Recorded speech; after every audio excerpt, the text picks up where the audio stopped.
Et pour l'imam, Mais Drago, je suis là. ferme ton micro, on va venir tout à l'heure. Tu vois, Iran Sonic est là, il y a beaucoup d'autres personnes qui sont là. Tu vas causer avec eux.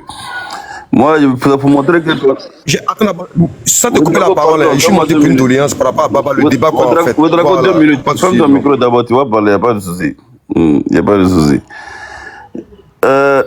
Baba, comme on vient de voir tout à l'heure, là, il nous dit Ya ayyuhalladhina amanu la tattakhidhu bitanatan min dunikum la ya'lunakum khabalan waddu ma 'anittum qad badatil baghdha'u min afwahihim wa ma tukhfi suduruhum. Allah dit la haine qui est dans leur cœur là pour les croyants.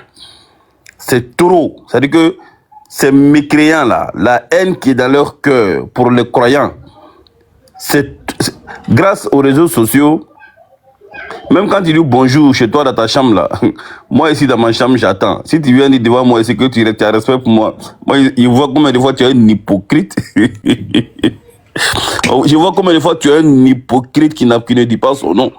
Donc, alhamdulillah, moi ça ne nous étonne pas. Puisque Allah dit la haine qui est dans ton cœur est pire que même ce que tu fais voir. C'est-à-dire que même la haine que tu manifestes est moins que ce que tu ne pourras jamais manifester. Donc, si le jour où tu vas me dire que tu m'aimes et que ça serait sincère, moi je dois avoir peur. Ça veut dire que déjà, j'ai laissé mon chemin. Parce que pour que tu m'aimes, il faut que je sois dans la sourate al-Baqarah.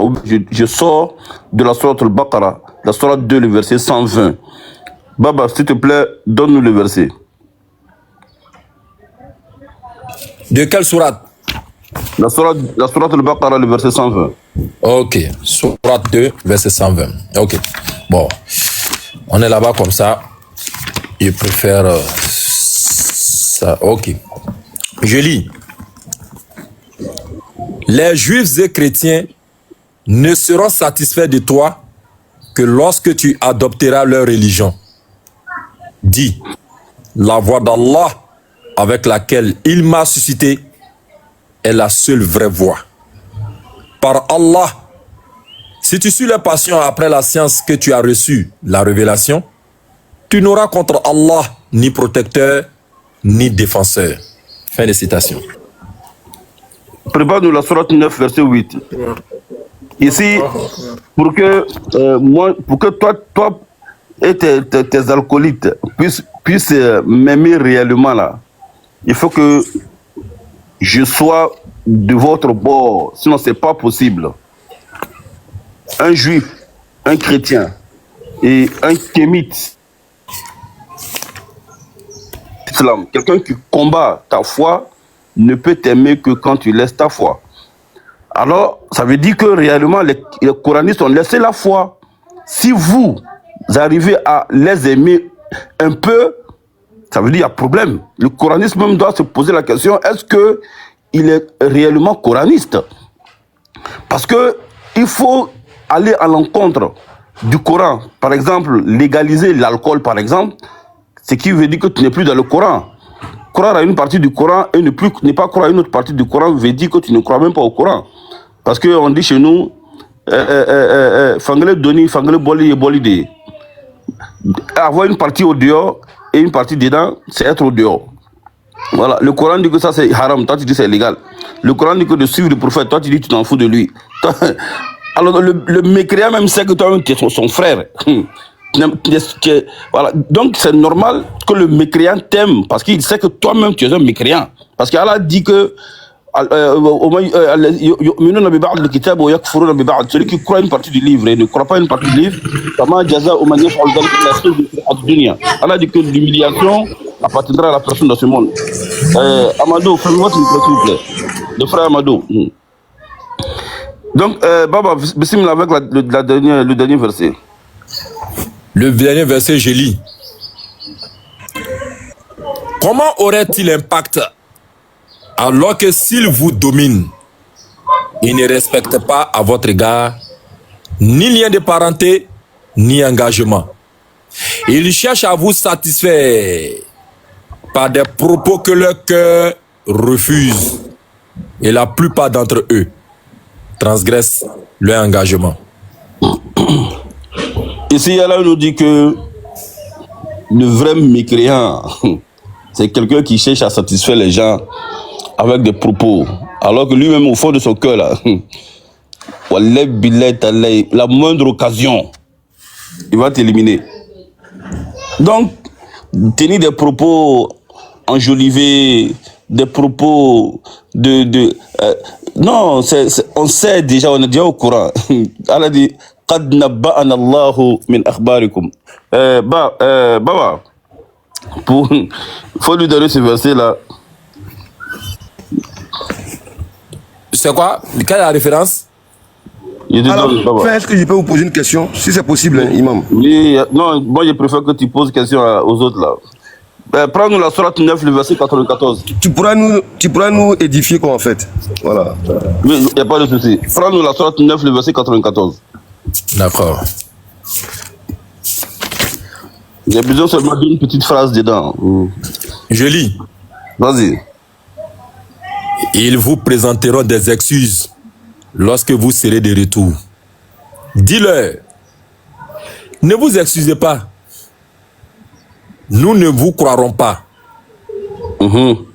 Allah nous a informés à votre sujet. Allah verra vos œuvres ici-bas et de même son messager. Puis vous serez ramenés vers celui qui connaît parfaitement ce qui révèle de l'invisible et ce qui est apparent. Il vous informera alors de ce que vous faisiez.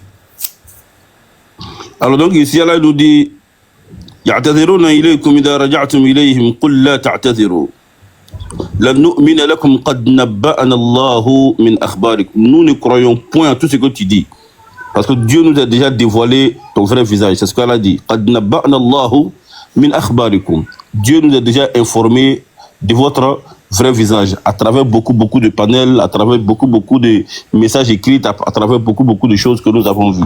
Donc pour dire qu'Alhamdulillah Rabbil Alamin, nous mettons en garde nous mettons en garde ceux que les ennemis d'Allah prétendent aimer là. Faites attention. Parce que quelqu'un qui n'aime pas Allah ni son Coran, quand il t'aime, ça veut dire que toi tu es sorti de la voie d'Allah et de son Coran. C'est Allah qui le dit. Ils ne pourront t'aimer que si tu suis leur passion. Donc voilà un peu ce que je voulais dire. Et en deuxième lieu c'est, il dit que, est-ce que le débat de dimanche là aura lieu? Qui a organisé le débat dimanche? Quel panel tu m'as vu en train de faire le débat dimanche? Non, tu m'excuses, je l'ai appris en fait, ça, donc voilà pourquoi je vous ai posé cette question en fait. Non, mais quand tu étais en bas, et puis tu écrivais là, c'était pas question que tu posais. Tu disais qu'il ne faut pas que je vais fuir le débat de demain. Et tu disais que l'autre va me fracasser demain. Tu n'as pas posé question. Voilà, c'est ce que j'avais cru. Parce qu'ils m'ont appelé personnellement. J'arrive. D'accord, allez-y, imam. Ça veut dire, quand tu dis qu'il ne faut pas que je vais fuir le débat de demain, là, ça veut dire demain, là, quand je ne serai pas là pour débattre, ça veut dire que j'ai fui. C'est pour dire que j'ai fui. Alors que tu n'as même pas la preuve pour dire qu'il y a débat. Tu n'as même pas la confirmation pour dire qu'il y a débat. Tu m'as jamais entendu que, mais attends. Quand on finit de fracasser quelqu'un en débat, là, on ne cherche plus de débat encore avec la personne, en fait. Parce que nous, avec lui, là, c'est pas pour le convertir, c'est pour mettre à nu, ou bien à nu, ces mensonges. On l'a déjà fait, on va aller faire quel débat encore avec lui. Parce que lui, il va jamais venir sur mon panel encore.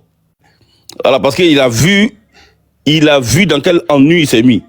Maintenant, si vous voulez l'applaudir, là, avec vos, je veux pas dire autre chose, vos groupes là-bas en tout cas, je veux dire ça comme ça. Vous voulez l'applaudir, ça c'est votre problème. Tout le monde entier a vu ce qui s'est passé. Donc ça c'est bon. Quelqu'un on a déjà fracassé, bombardé, castré. On va plus aller, parce que tous les injures qu'il faisait quand on acceptait là, c'est parce qu'on voulait pas, sinon, on voulait pas qu'il descende, sinon on avait tellement envie de l'insulter. Donc on a déjà fini. Avec lui, on va aller foutre quoi encore, débat encore avec lui. Nous, moi, je ne fais plus débat encore avec lui. Quand on finit de frapper, si tu as vu quelqu'un, après palabre, dit, je laisse pas pour moi, je laisse pas, c'est parce qu'on l'a frappé. Quand il va s'asseoir pour dire qu'on n'a qu'à faire débat encore forcé là, c'est parce que vraiment il a été bombardé, il a été fracassé, il a été frappé. Alors, il n'a qu'à crier là-bas, moi, je n'ai pas fait programme à lui. Hein. Voilà, s'il vous a dit ça là-bas, c'est parce qu'il il n'est pas encore satisfait, il veut se venger. Et il va pas avoir cette opportunité ni cette occasion. Donc c'est un peu ça. Donc toi, quand tu veux parler de quelque chose, il faut t'informer bien d'abord avant de parler. Merci à tout le monde. Shukran. Ma question, s'il vous plaît, imam. Attends, s'il vous plaît, serviteur. Serviteur, j'ai promis une question. S'il te plaît. Moi, il n'y a pas de problème. Tu peux poser une question si tu veux. J'ai promis une question. Voilà, j'ai promis une question à l'imam. Voilà. Une question, bon, vas-y. Moi, il n'y a pas de souci, l'imam. Merci beaucoup. Bon. Ce qu'il y a entre vous, les frères et sœurs, couranistes et sunnites, bon, au drapeau, l'ancêtre n'est pas là-dedans. Bon, merci beaucoup de m'avoir éclairé. Maintenant, ma question est celle-ci. Pourquoi moi, voilà, je préfère les couranistes? La question, moi, je vais te poser. Bientôt vient la Tabaski. Si c'est pas ça, vous me dites, hein, je ne sais pas si c'est Laït El-Kébi, peut-être, je ne sais pas, je peux me tromper. Voilà. La Tabaski, c'est ce que moi je connais en fait. Voilà, c'est ce qu'on dit ici en Côte d'Ivoire. La Tabaski vient bientôt. Bon. Vous allez immoler des moutons en sacrifice à Allah subhanahu wa ta'ala. Et si vous comprenez, voilà, ça c'est tout à fait logique et normal. Et vous allez servir, voilà, et à des personnes, bon, qui sont musulmans, qui sont pas musulmans, voilà, au voisinage. Si la personne, c'est le musulman qui a tué son mouton de Allah subhanahu wa ta'ala, vient servir ça aux chrétiens, ou bien soit aux mécréants comme nous, aux kafri comme nous, moi j'accepte, aux polythéistes, voilà, tous les noms que vous voulez. Est-ce que moi, au Drago, j'ai le droit de manger sur cette nourriture-là, tout en sachant que dans le Coran, c'est dit dans le Coran que Allah a interdit à un musulman de ne pas manger la bête immolée qui n'a pas été prononcée sur le nom de Allah. Est-ce que ça, c'est un vivre ensemble? Je répète ma question. Si l'islam permet le vivre ensemble et que moi, je suis voisin avec un musulman, chose que je suis voisin avec un musulman, il aura ça avec comment on l'appelle, le vendredi qui vient, si c'est la bonne date. Maintenant, lui, il immole son mouton et il vient me servir. Et moi, je ne prends pas. Je lui dis que ta religion ne me permet pas aussi, voilà, te permet pas aussi de manger ma nourriture parce que moi, je ne vais pas tuer mon mouton de Allah subhanahu wa ta'ala. Je vais immoler mon mouton selon ma façon, selon ma tradition. Est-ce que toi, tu vas manger ça? Donc, est-ce que ça, c'est pas une division au lieu d'être un rapprochement, parce que ma tradition ne m'interdit pas de ne pas manger la nourriture d'un musulman. Donc, qu'est-ce que vous pouvez dire par rapport à ça? Parce que ça, je me dis que quoi? C'est une source de division. Moi, je vis avec des musulmans ici, je ne mange pas avec eux ici, mais je mange avec les couranistes. Donc, un couraniste qui préfère manger ma nourriture, et lui, je mange sa nourriture. Entre un musulman sunnite qui, lui, applique la loi de Allah subhanahu wa ta'ala, les paroles coraniques, qui, lui, Allah l'interdit de manger ma nourriture. Entre ces deux personnes-là, vous préférez qui? Est-ce que l'islam permet de vivre ensemble? C'est ma question. Les coranistes ne sont pas musulmans. J'allais te poser... L'hypocrisie. Ok, j'allais te poser la même question, mais je vais te permettre de répondre ça toi-même. Dans la situation inverse, si toi tu sais que moi je suis musulman, et que tu sais, par exemple, que ma foi ne me permet pas de manger la nourriture dont on dit le nom d'autre chose dessus qu'Allah. Et malgré ça, tu prépares encore quelque chose. Tu dis le nom d'autre chose que Dieu dessus. Et puis tu viens me donner, et puis tu veux que je mange alors que tu sais que ma foi ne me permet pas. Est-ce que ça, c'est le vivre ensemble? Division maintenant, où est l'amour qu'Allah prend dans le Coran? Si Allah ne vous permet pas, de manger la nourriture de personne. Attends, j'arrive.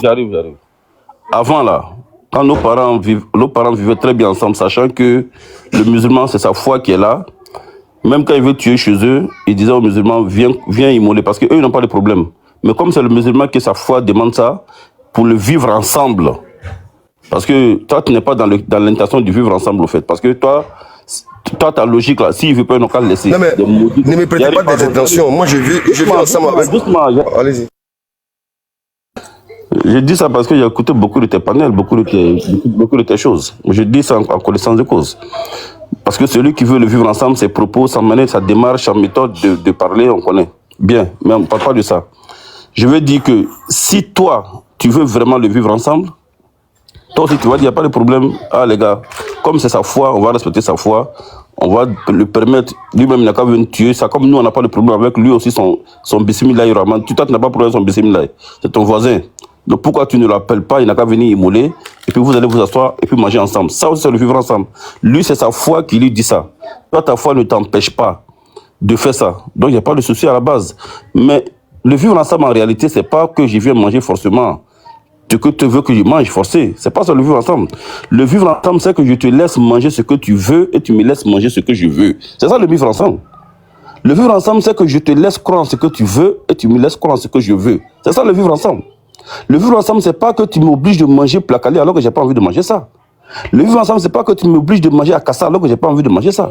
Le vivre ensemble, c'est pas que tu m'obliges de manger ce que tu as préparé alors que j'ai pas envie de manger ça. Le vivre ensemble, c'est que tu m'invites chez toi, je m'appelle m'asseoir en cause, et que si je veux pas manger, tu es content, on rit, tu dis, regarde, du là, tu peux pas boire de l'eau, quoi. Moi, ils vendent de l'eau, tu peux pas boire. Il dit, non, moi, il mange pas ça. Donc, il prépare, tu peux pas manger ça. Parce que tu sais que moi, c'est café, quoi. Il dit, non, non, c'est pas ça, mais nous, on mange pas vraiment. Et puis, on rit, et puis ça passe. Mais le ne pas vouloir qu'on vive ensemble là, c'est de vouloir que je mange forcé. C'est que toi, tu es qui? Ça, c'est quel vivre ensemble? Il y a quel projet? Pourquoi tu ne veux pas respecter ma foi? Parce qu'en réalité, est-ce que le Coran respecte ma foi? Pourquoi la question, est-ce que le Coran me respecte en tant que traditionnaliste? Parce que moi, je vous respecte.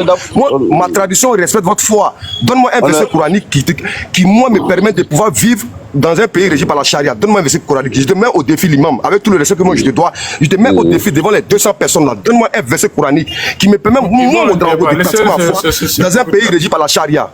Je ne parle pas avec toi, serviteur d'Allah, s'il te plaît. Je parle avec lui. Je ne parle pas avec toi, s'il te plaît. Je sais. Tu n'as pas le cardio, s'il te plaît. Oui, c'est pas bien grave, tout le monde le sait. Moi, j'assume, je suis un hypocrite. Jamais je serai. Non, à l'imam, je pose la question à l'imam. Pourquoi quand je parle avec l'imam, tu prends la parole? J'ai dit, je ne fais pas. J'ai dit. Non, attendez. Oui, attendez, serviteur. L'imam a autorisé qu'il lui pose la question. Oui, il peut poser question, mais qu'il arrête de lancer des défis ici. L'imam, oui, mais je veux dire, laisse. Si vous voyez, lorsque lui prend la parole, il s'exprime à ce que, parce que dans le comportement des langages communicationnels, celui qui n'a pas l'argument nécessaire a tendance à dominer l'autre en augmentant le débit de sa voix. Et c'est ce qu'il est en train de faire parce qu'il a vu que la réponse fournie par notre cher imam l'a vaincu. Et donc, il est dans la riposte. Et il pense donner cette riposte-là en augmentant le débit de sa voix. Ça ne changera rien. Il a fait une analyse objective devant laquelle tu as été appelé à te prononcer. Plutôt que de te prononcer... Baba, est-ce que, moi, je te pose la question, est-ce que moi, je peux vivre un pays... Non, je vais te laisser avec l'imam. Est-ce que ça garantit... Tu préfères aller vers d'autres arguments, alors que l'argument qu'il t'a donné, je crois que tu dois dire non, ici... Je ne suis pas d'accord. Pourtant, il t'a dit. On est toujours dans la même thématique. Hein. Non, il arrive. La même thématique. Toi, tu dis, parce que moi, je vais résumer un fait. Non, je ne vais pas participer. Puisque je suis en train de dire à mon frère, un serviteur, de laisser l'imam continuer, non pas à te martyriser, mais à te socialiser. Par exemple, l'imam a dit un point qui est très important. Tu as essayé, n'est-ce pas, de voir le verre à moitié vide. C'est ton problème. Mais l'imam te dit aussi que le verre est à moitié plein. Est-ce que ce qu'il dit est faux? C'est-à-dire que tu reproches à l'islam de ne pas être une religion sociale et sociable du fait que y a un passage qui interdit aux adhérents. Or, tu le sais bien, à l'instar de tous les contrats, lorsqu'on est dans les contrats nommés, c'est clair que soit tu adhères dans la globalité ou tu n'adhères pas. Dieu ne s'est pas associé aux humains que nous sommes pour dire, venez, on va légiférer ensemble ce qui vous arrange, ce qui ne vous arrange pas. C'est pas ça.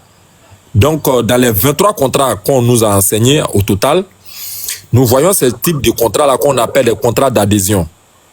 C'est déjà fait. Tu prends connaissance du contrat. Si ça t'arrange, tu souscris. Si ça ne t'arrange pas, tu ne souscris pas. C'est pareil aujourd'hui avec les applications qu'on a, les TikTok et autres. Vous voyez qu'on vous amène ce qu'on appelle la politique de confidentialité. C'est très important d'en prendre connaissance, les conditions générales d'utilisation, de telle sorte que demain, conformément à l'un des articles que j'aime bien citer, 1134, pardon, les conventions légalement formées tiennent lieu de loi à ceux qui les ont faites, prenant conscience des conditions générales d'utilisation. Si tu n'es pas d'accord, tu n'installes pas et a fortiori, tu n'actives pas TikTok dans ton application. Oui, l'islam, à l'instar des contrats, est aussi un contrat. Tu l'acceptes ou tu ne l'acceptes pas. Vous voyez? Mais attention, une fois que tu l'acceptes, alors prépare-toi à ce que toutes les sanctions relatives à l'inobservation des règles que tu as librement signées puissent s'appliquer à toi toutes les fois qu'il y aura un manquement. Donc l'imam te dit, dans ce cas, comme tu vois aux adhérents, aux musulmans, un caractère d'insociabilité, alors est-ce que toi, à ton niveau, lorsque pour toi, tu ne trouves aucun grief à ce que lui vienne immoler la bête, hein, avec laquelle tu veux forcément l'inviter à partager, pourquoi tu ne l'invites pas? Réponds à cette question, puis on va avancer. Dans le cas, bon voilà, maintenant dans le cas, si moi je décide... Non, faut pas dans le cas d'abord. Réponds à la question de l'imam. J'ai dit. L'imam te dit, toi, tu n'es pas d'accord. Si tu peux me laisser... D'accord. L'imam te dit, qu'est-ce qui te coûte d'inviter ton ami musulman à venir immoler la bête que toi, tu veux partager avec lui? Réponds à ça. Voilà. Si moi, je suis dans l'incapacité d'immoler ma bête, je peux faire appel, voilà, à mon frère musulman, il n'y a pas de souci. Mais dans le cas contraire, je suis aussi capable d'immoler ma bête. C'est possible aussi. Il y a deux cas. Donc, si j'immole ma bête de façon personnelle, c'est-à-dire que mon ami personnel ne mangera pas. Donc, c'est-à-dire qu'Allah lui interdit le vivre ensemble ici alors. Mais moi, ma tradition ne m'interdit pas de manger. Entre ma tradition et votre religion que vous dites, c'est la meilleure des religions qui prône l'amour et la paix. Quel est véritablement l'amour qui règne entre ces deux, dans ma tradition et votre spiritualité? Parce que vous, tant que ce n'est pas vous qui avez immolé la bête, vous supposez que ce n'est pas halal. Pourtant, nous, on n'a pas un problème personnel avec ça. Nous, on mange. Mais maintenant, moi, je suis dans la capacité d'immoler ma bête et que mon ami musulman ne mange pas. Mais c'est que Allah lui dit, voilà, de façon, voilà, et comme on appelle au sens propre, voilà, de ne pas pouvoir vivre avec moi. Donc, il ne mangera jamais ma nourriture. Parce que moi, Ouedraogo, je ne vais pas laisser, voilà, ma bête être immolée par un musulman. Donc, moi, je retourne la question à l'imam Agib. Dans ce cas de figure-là, est-ce qu'il y a un vivre ensemble? Voilà, je vais chuter par là. Est-ce qu'il y a un vivre ensemble dans les pays régis par la charia? Est-ce que moi, Ouedraogo, qui pratique ma tradition africaine, est-ce que je pourrais avoir un temps et pratiquer légalement, voilà, ma spiritualité sans faire du mal à quelqu'un qui me réponde avec des versets coraniques? C'est tout. On est toujours dans la même thématique. Ok. Donc, d'abord, tu essayes de nous mettre dans une logique pour pouvoir légitimer ta position. C'est-à-dire que chez toi, le vivre ensemble, c'est que toi, tu prépares et puis tu me dis, je n'ai qu'à manger, et puis je n'ai qu'à manger. C'est là qu'on appelle vivre ensemble. Alors que je dis, ah, vraiment, je ne veux pas manger. Le fait que je dis, je ne veux pas manger ce que tu m'as donné là, ça veut dire qu'il n'y a pas de vivre ensemble. C'est ça, c'est ce piège que tu as organisé là. Et puis tu veux me mettre dedans là. Tu n'as pas cette capacité de me mettre dedans, quoi, en fait. Regarde, le vivre ensemble, c'est de laisser tout le monde libre faire ce qu'il veut, croire en ce qu'il veut, manger ce qu'il veut, ne pas manger ce qu'il veut. C'est ça qu'on appelle vivre ensemble. C'est pouvoir accepter. Dans un pays islamique. Excuse-moi. Ici, on est dans le Coran, on n'est pas dans un pays d'abord. Ici, on est en Côte d'Ivoire, on n'est pas dans un pays ailleurs d'abord. Quand tu as posé... J'arrive. Dans un pays laïque. En Mauritanie, est-ce qu'on peut vivre ensemble là-bas? Excuse-moi, Drago, il faut laisser l'imam répondre. Tu poses une question, tu viens interférer dans sa réponse. Tu t'étais, il répond. Non, ou soit tu vas dans un pays où c'est régi par la charia, tu vas leur demander. Oh, laisse l'imam répondre. Ça l'inquiète. En fait, tu sais, vous êtes habitué au débat. Quand tu poses une question, que tu sais que la réponse est en train de venir de manière fracassante, il faut empêcher que le fracas arrive. Voilà, il faut s'arranger. Bon, Ouedraogo, moi j'ai une question pour toi. Est-ce que toi, ta foi t'autorise? Oui, pendant que l'imam est là, il y a un serviteur, tu vas prendre, comme Ren s'était manifesté dans les commentaires, je crois qu'elle a aussi une émotion à apporter. Si l'imam finit, voilà, vous accordez une émotion à chose. Et après, serviteur, tu vas reprendre. Merci. Ok, nous, notre miroir, c'est le Coran. Nous, notre miroir, là, c'est le Coran. C'est pas pays charia, c'est pas Mauritanie, c'est pas... Nous, on s'en fout de... Regarde. Dis ce que tu veux, pense ce que tu veux. Si c'est pas du Coran, là, nous, on s'en fout. Si c'est pas de la sunna des prophètes, même si c'est Aboubakar Siddiq qui a dit, on s'en fout. Même quand on dit que c'est le prophète qui a dit, et puis ça contredit le Coran. Nous, on n'est pas coranistes, hein. Mais un hadith authentique a pour première condition à être conforme au Coran. S'il contredit le Coran, on le jette parce que c'est pas du prophète sallallahu alayhi wa sallam. Et ça fait partie de la science aussi du hadith. Sauf que beaucoup d'ignares ne savent pas ça, ne connaissent rien de ça. C'est pourquoi on s'engage de faire des cours, Inch'Allah, sur le hadith. On avait commencé ça avec Aston Ba, malheureusement. On a eu beaucoup on a eu des empêchements. Mais on va. Bref.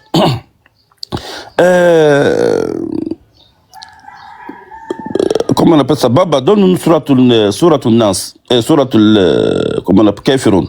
On va parler de ça d'abord avant de rentrer dans la Suratul Mumtahina, hein, la Surat 60, Inch'Allah. En attendant, donne-nous la Suratul Kafirun. Ici, nous, ça c'est notre base. Baba est là? Oui, ok. Je courais pour me dire, ouais, vas-y, serviteur, vas-y. Ok. Surat 109 dit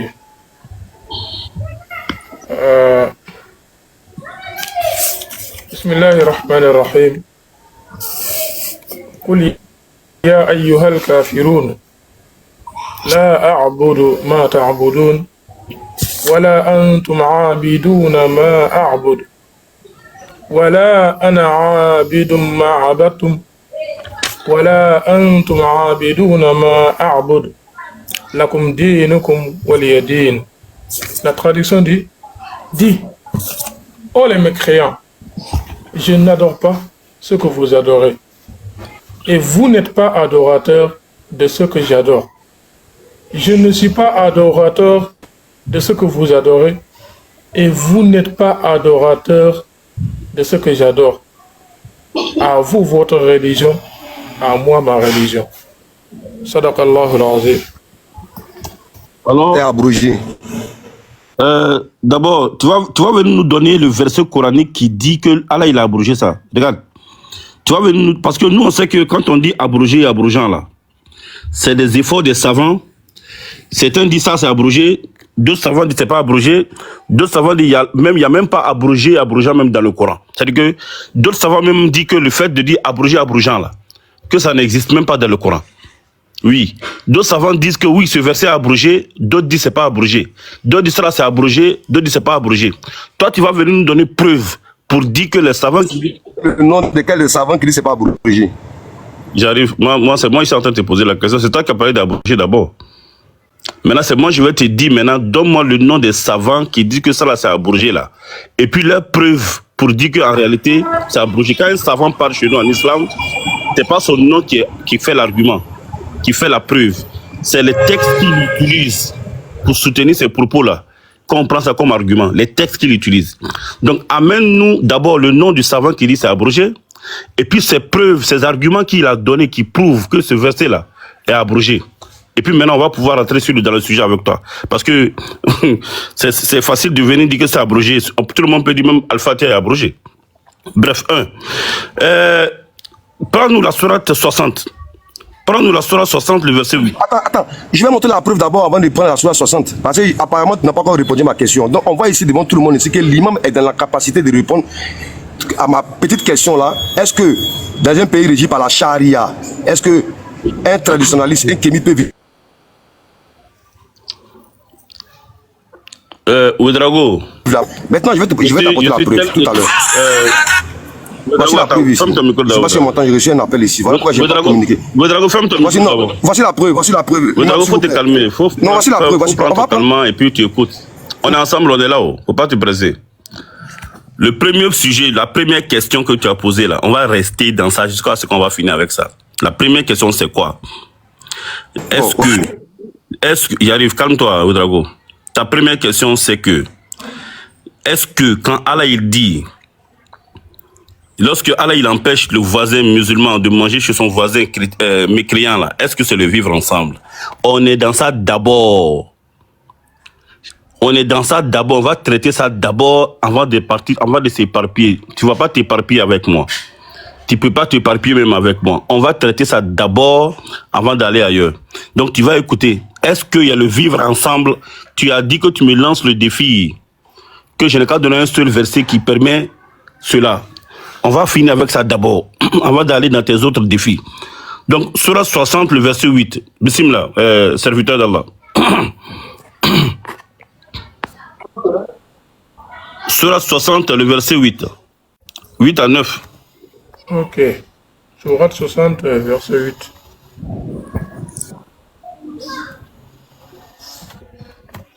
J'ai le verset ici. On lit. Allah dit subhanahu wa ta'ala min ash-shaytanir rajim. لا ينهاكم الله عن الذين لم يقاتلوكم في الدين ولم يخرجوكم من دياركم أن تبروهم وتقسطوا إليهم إن الله يحب المقسطين إنما ينهاكم الله عن الذين قاتلوكم في الدين وأخرجوكم من دياركم وظاهروا على إخراجكم أن تولوهم ومن يتولهم منكم فأولئك هم الظالمون. Allah dit subhanahu wa ta'ala, Allah ne vous défend pas d'être bienfaisant et équitable envers ceux qui ne vous ont pas combattu au sujet de la religion et ne vous ont pas expulsé de vos demeures. Certes, Allah aime les équitables, mais Allah vous interdit d'être alliés à ceux qui vous ont combattu au sujet de la religion et vous ont expulsé de vos demeures et qui ont aidé à votre expulsion, et ceux qui s'attachent à eux sont les injustes. Sadaqallahu al-azim. Le commentaire. Ok. Ici, on a lu la sourate al-Falaq, sourate al-Kafirun, sourate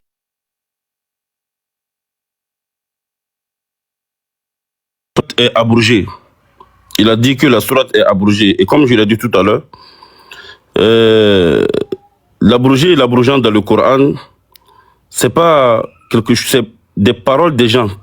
Certains savants vont dire que cette sourate est abrogée, d'autres vont te dire que c'est pas abrogé. Et chacun est libre de dire ce qu'il veut avec les arguments qu'il a. Pour ne pas donner l'impression, parce que c'est facile, c'est comme ça ils sont, pour ne pas donner l'impression qu'on fuit, par exemple, ces propos d'abrogé, abrogeant là. Nous allons, quelqu'un n'a qu'à me mettre en grâce, s'il vous plaît.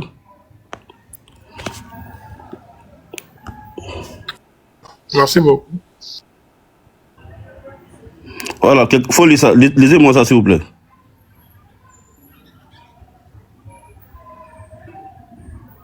Il y a quelqu'un? Je lis. La sourate Al-Kafirun n'est pas remplacée. Il n'y a aucune preuve de son remplacement dans le Coran ou la Sunna. Le dernier verset de la sourate, vous avez votre religion et j'ai la mienne. Pour vous, votre religion et pour moi, la mienne, est interprétée comme une déclaration sur l'état des mécréants et non comme un commandement ou une confirmation d'une quelconque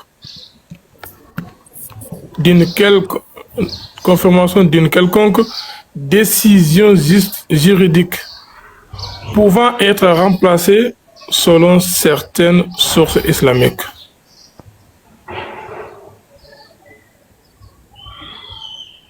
On continue. Selon certaines, voilà.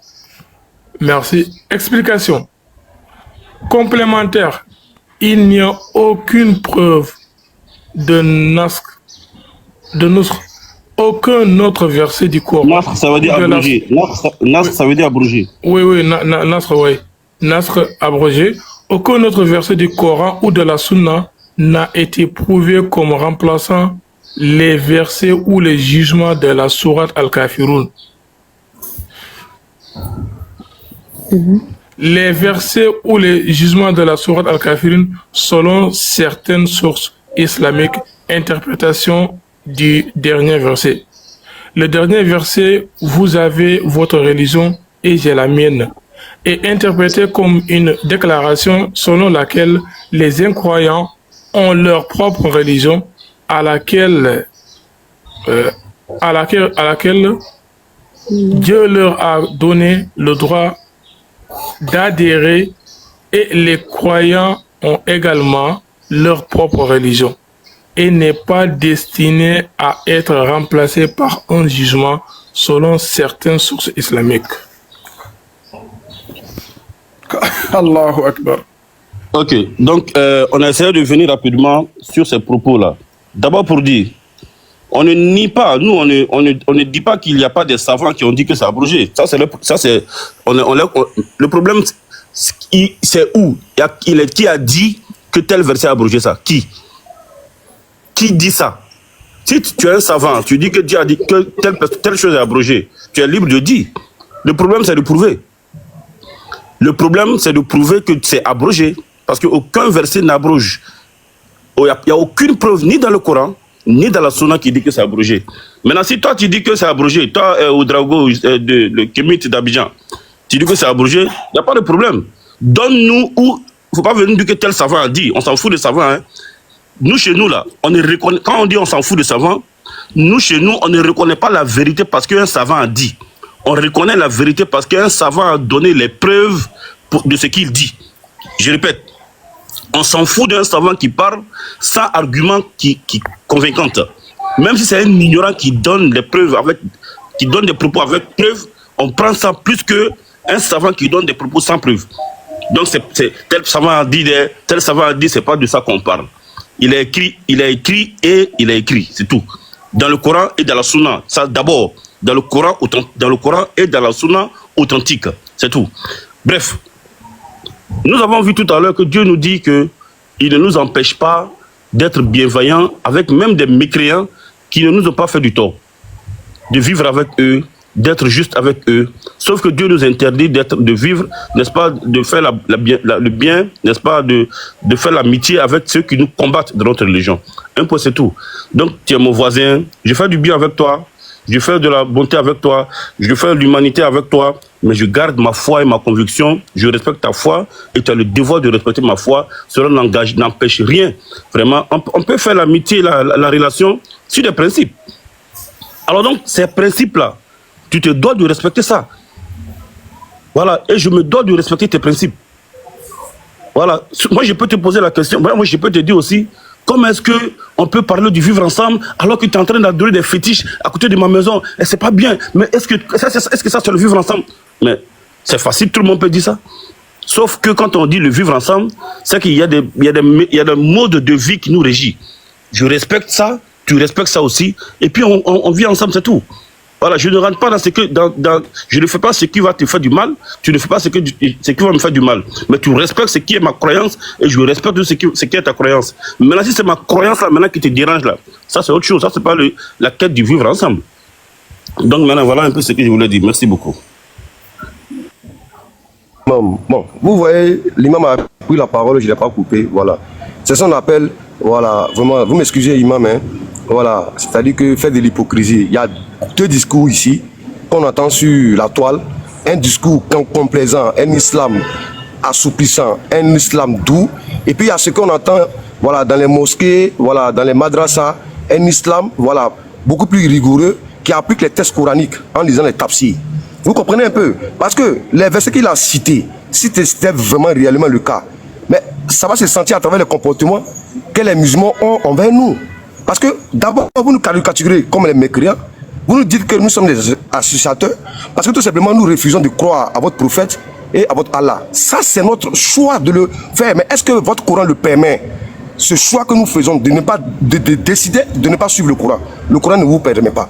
Donc, monsieur l'imam, avec le respect que je vous dois, ce n'est pas votre parole que moi j'écoute. Moi, ce sont les textes que moi j'étudie. On va prendre ici la sourate, verset 5, voilà. Et quand on lit le tafsir d'Ibn Kathir, je préfère croire la parole d'Ibn Kathir qu'à vous, votre parole, monsieur l'imam. Voilà. C'est clair et bien expliqué ici. Voilà. C'est parce que je n'ai pas mon deuxième téléphone, sinon je le mets le tafsir.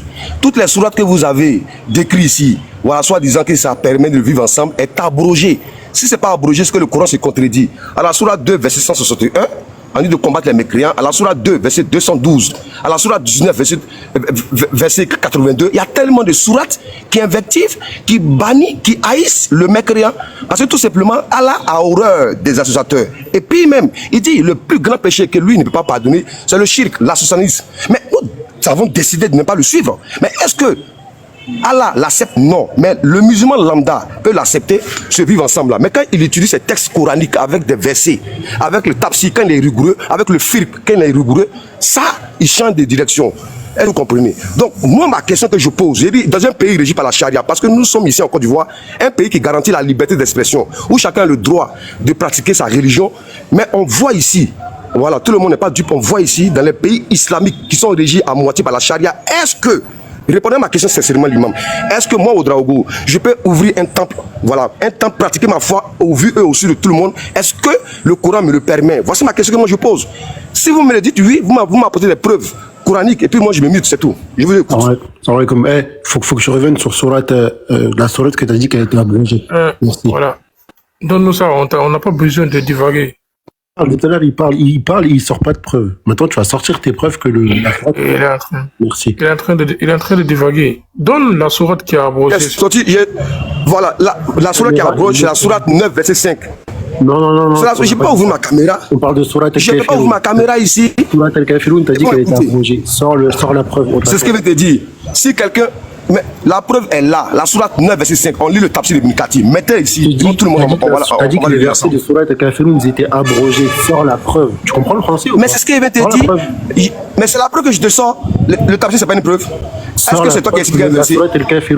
Est-ce que c'est toi qui expliques? Je dis. La preuve là, c'est le tafsir de Ibn Kathir, de la ligne Ibn Abbas, Courtoubi. Ça, c'est ma preuve. Donc si vous ne pouvez pas lire le tafsir, c'est pas la peine.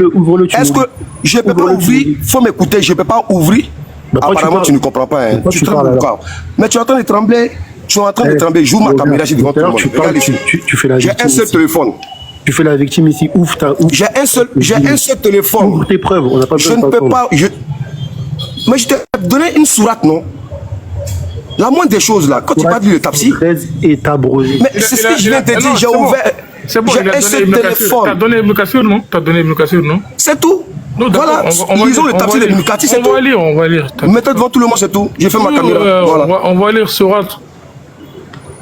Non, il ne sait même pas ce qu'il dit. Bon, voilà les invectifs. Voilà les invectifs. Oui, d'accord. Voilà les invectifs. Tu as vu, moi je t'ai pas insulté en fait. C'est ça en fait. Mais est-ce que toi je t'ai insulté quand je suis monté? Mais est-ce que je viens devant tout le monde ici? Attends, ça tremble déjà. Ça tremble parce que quand tu n'as pas, quand t'es né, tu as vu, voilà pourquoi moi j'ai laissé l'imam. Voilà pourquoi moi j'ai laissé l'imam. Laissez-le parler. S'il vous plaît, calmez-vous. Tu as dit sourate combien? Tu as dit sourate combien? Il a dit c'est abrogé. Sors la preuve. C'est abrogé. Il a dit sourate 9. T'as dit sourate. Voici la. Écoutez. Mais écoutez-moi. Sourate 9, verset combien? J'ai dit. Voici la sourate qui abroge. Oui, la sourate 9, verset 5. On lit le tafsir. La sourate 9, verset 5. On lit le tafsir. Qui a dit ça? Prends tes nez. Toi, tu n'es pas un bon musulman. Un bon musulman lit le tafsir. Est-ce que toi, tu peux comprendre le verset sans le tafsir? Ok, on va lire ça. On va voir ce que Ibn Kathir a dit. Vous aimez accuser Ibn Kathir, hein?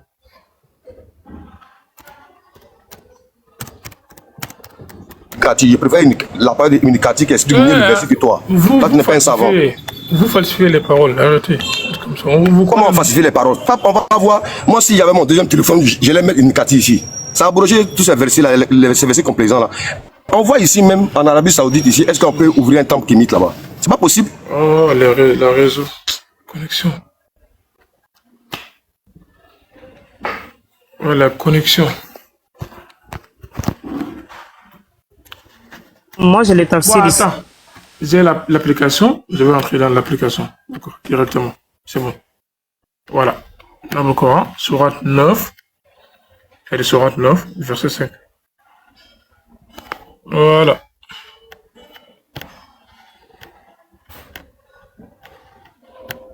Sourate 9. Tu as dit verset 5, non? Regarde. Verset 5. Ok, on est là. Verset 5. Voilà. Il a dit. À l'expiration des mois sacrés, tuez les polythéistes partout où vous les trouvez. Capturez-les, assiégez-les, dressez-leur des embuscades. S'ils se répandent, s'ils accomplissent la salade, s'ils s'acquittent de la zakat, laisse-les en paix, car Dieu est clément et miséricordieux. C'est ce verset-là? Verset 5. Il faut lire le tafsir. Le tafsir dit, déjà ça commence, voilà, le tafsir dit, quels sont ces mois sacrés? Il dit, une question qui a suscité d'opinion. Ibn Jarir a dit qu'il s'agit des 4 mois cités dans ce verset. 4 de ces mois sont sacrés. Voilà la vérité. Ibn Jarir a ajouté une autre fois que le dernier de ces mois est Muharram. Ceci est un sujet discutable. Ibn Abbas a précisé qu'ils sont la période octroyée aux idolâtres pour circuler dans le pays selon le verset. Puis Dieu a dit, à l'explication des 4 mois sacrés, c'est-à-dire après l'écoulement des 4 mois désignés où tout combat est interdit, et pour permettre à ces gens-là de se décider de leur sort durant partout où vous les trouverez, tuez-les. Nous allons revenir à cette question plus loin. Après cette période déterminée, l'ordre de combattre les idolâtres fut donné. Combattez les... Attends, voilà, reprends ici. Après cette période déterminée, l'ordre de combattre les idolâtres... Non, c'est ordre de combattre. Oui. Maintenant, après cette période, ordre de combattre, voilà. Ordre de combattre les idolâtres fut donné. Combattez les idolâtres partout où vous les trouverez, sans distinction entre un pays et un autre. Toutefois, il y a une exception qui est la maison sacrée selon ce verset. Ne les combattez pas dans l'oratoire sacré à moins qu'ils ne vous attaquent. S'ils vous y attaquent, tuez-les. Coran 2, verset 191. Il a donné ensuite le choix aux fidèles qui pourront se contenter de capturer les idolâtres ou de les cerner en les assiégeant et en leur dressant les embuscades, soit dans leur forteresse, soit dans les routes qu'ils empruntent, afin de les contraindre et opter ou bien pour la conversion ou bien pour la mort. Une fois ces polythéistes soumis en traduisant cette soumission par des pratiques religieuses imposées, s'ils observent la prière et paient la dîme, laissez-les en paix. Allah est miséricordieux et clément. Voilà comment on doit les traiter, une façon qu'adoptait Abu Bakr après le départ du prophète. À l'égard de ceux qui ont refusé de payer la zakat en se basant sur ce verset qui interdit leur combat jusqu'à leur conversion et l'acquittement de leurs obligations culturelles. Salam alaikum wa rahmatullah. Serviteur d'Allah. Oui. Il n'a qu'à te dire où est-ce que Ibn Kassir a dit. Je répète. Il n'a qu'à dire. Il a dit c'est abrogé, c'est à la fin. C'est à la fin. Tout descend en bas, vous allez voir que c'est grave. Oui, oui. Vas-y alors, on y va. Ah, on va continuer. Ok. Allah est miséricordieux et clément. Voilà comment, voilà, notre culturel. Ceux qui ont refusé, voilà. Donc, Ce qu'on doit demander aux idolâtres consiste à les appeler à la profession de la foi, l'observance de la prière, qui est le droit sacré de Dieu, à lui la puissance et la gloire, puis l'acquittement de la zakat, qui est le droit des pauvres et misérables, qui est aussi considéré comme étant l'œuvre la plus noble à l'égard des créatures. C'est pourquoi on trouve dans le Coran plusieurs versets que dépassent les 80, où Dieu a joint la prière à l'aumône. Excusez-moi. La zakat. Excuse-moi mon frère, est-ce qu'on peut aller directement? Moi j'ai déjà le passage dont il parle. Est-ce qu'on peut aller directement là-bas s'il te plaît? Parce que le taxi... C'est en haut. Voilà, donc voilà, allez-y directement. Attends, je vais lire. Attends, je vais lire le taxi. Oui, lis directement parce que c'est long ça. Mettez-moi en grand s'il vous plaît. Ok. Voilà, donc ici, on va commencer ici. Le repentir de ces idolâtres, comme a dit Anas, consiste à régner leur Dieu, d'accord, à adorer le Seigneur, à faire la prière et à verser la zakat. Dieu leur a dit à leur propos dans un verset, s'ils se soumettent, s'ils observent la prière, s'ils paient la dîme, ce sont vos frères en religion. Le verset cité auparavant, selon les dits de Ad-Dahak, a mis fin à tout pacte conclu entre le prophète, qu'Allah le bénisse et le salue, et les polythéistes, tant au contenu qu'à la durée. On lui a donné l'épithète de verset de l'épée, c'est-à-dire qui stipule le combat contre tout polythéiste, mais il fut abrogé. Je relis. Ceux qui comprennent le français vont comprendre ce qui est abrogé ici. On continue. Vous avez compris maintenant, non? On lui a donné les... Voilà, mais il a abrogé, non? Mute ton voilà. Mute-toi. Donc, vous avez vu, non? Voilà. Non, tu finis. Non, au moins, même si tu n'es pas honte là, il faut se transpirer un peu au dragon. Non, c'est pas... Non, je viens. Mute-toi. Tu as donné une cassine, non? On est en train de lire. Non, je discute pas avec toi. Tu vas prendre ton chaos. Comme ton micro va lire. Elle a besoin de lire seulement. Faut fermer ton micro. Pas avec toi. Tu peux te muter, non? Mute-toi, il va lire. Elle est en train de lire. Quand tu parlais, on t'a pas coupé. Il faut te muter. C'est ma voix là, c'est comme l'eau de la Rokia. Quand ça sort là, ça verse sur en même temps, il commence à trembler en même temps.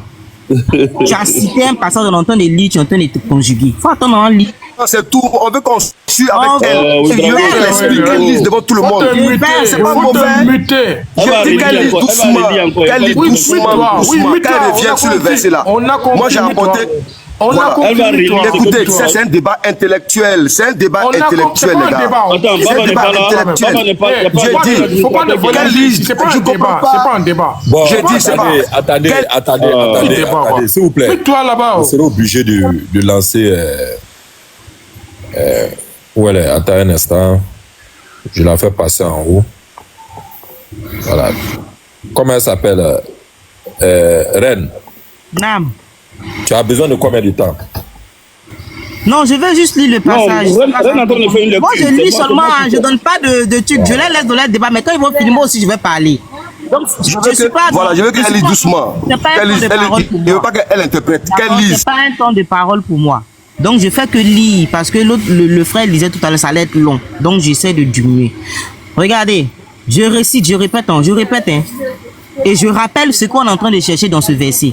Ce verset est censé abroger la sourate 60, verset 8 à 9, la sourate Kafirun, et ainsi de suite. La sourate 2, verset 256. C'est ça là que, c'est ici là on doit trouver ça, l'abrogation là.